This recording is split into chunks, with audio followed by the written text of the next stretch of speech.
Hi everyone, आज आप लोग कैसा फील कर रहे हैं? धीरे धीरे से मेरी जिंदगी में आना, धीरे धीरे से दिल को चुराना। I know this feeling. जरूर आपने गाड़ी बुक कराई है और आप गाड़ी की इंतजार कर रहे हैं, लेकिन कहीं वो गाड़ी मारुति ब्रेजा तो नहीं? क्योंकि अगर ये वही गाड़ी है तो आपके गाने के बोल थोड़े चेंज हो जाएंगे। धीरे धीरे से मेरी गाड़ी से जाना, धीरे धीरे से फीचर्स चुराना।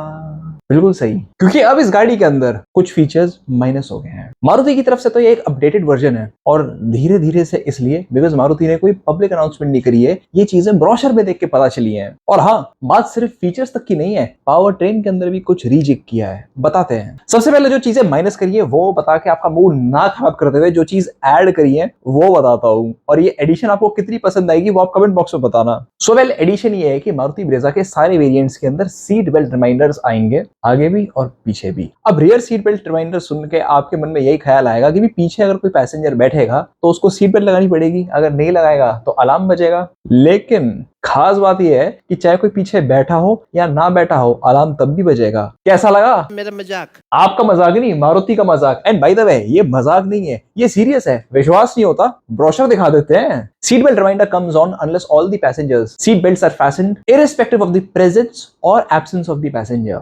अर्थात चाहे कोई पीछे बैठा हो या ना बैठा हो, आपको सीट बेल्ट फैशन करके रखनी पड़ेगी पीछे की। यानी कि अगर आप अकेले गाड़ी चला रहे हो और वो भी खाली, तो आपको अपनी सीट बेल्ट के साथ साथ पीछे की भी सीट बेल्ट फैशन करनी पड़ेगी, नहीं तो वो शोर मचाती रहेगी। और बाय द वे, अगर आप लोगों को ना पता हो तो ये फीचर पहली बार ब्रेजा में नहीं आया है, यही सेम चीज जिमनी और फ्रॉक्स में भी है। तो ये तो वो खुशखबरी थी ऑफ एडिशन ऑफ फीचर्स। अब जो फीचर्स माइनस हुए हैं वो बताता हूँ। तो पेट्रोल वाली गाड़ी के अंदर से कुछ माइनस नहीं हुआ है, बट ब्रेजा सीएनजी में से कुछ चीजें माइनस हुई हैं। ईएसपी यानी कि इलेक्ट्रॉनिक स्टेबिलिटी प्रोग्राम और हिल होल्ड असिस्ट, जिससे गाड़ी रोल बैक नहीं होती जब आप एक इंक्लाइन पे होते हो। बाकी सारे फीचर्स अनचेंज्ड हैं। टॉप मॉडल्स में अभी भी 360 degree camera, heads up display, 6 airbag, 9 inch की touch screen, wireless Android Auto, Apple CarPlay, आरकेबी tuned speaker system, wireless charging, sunroof, ये सब तो मिलता ही है। अब बात करते हैं पावर ट्रेन की। सो मारुति ब्रेजा के पेट्रोल वेरिएंट में मैनुअल और ऑटोमेटिक दो आते हैं। उसमें से मैनुअल में से इन्होंने माइल्ड हाइब्रिड टेक हटा दिया है और वो सिर्फ ऑटोमेटिक के लिए रिजर्व्ड है। और सीएनजी वर्जन के अंदर तो माइल्ड हाइब्रिड टेक आता ही नहीं था। अब इसका कॉन्सिक्वेंस ये है कि पहले ब्रेजा मैनुअल की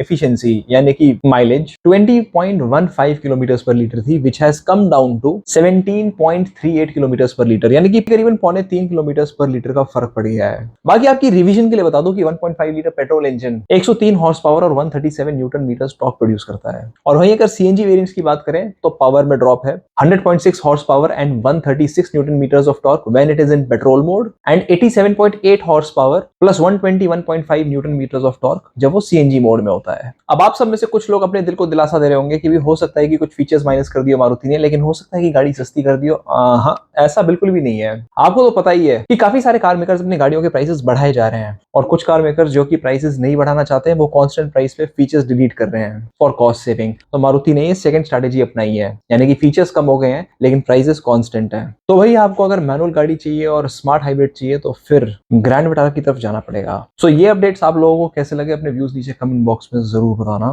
let's catch up later, bye.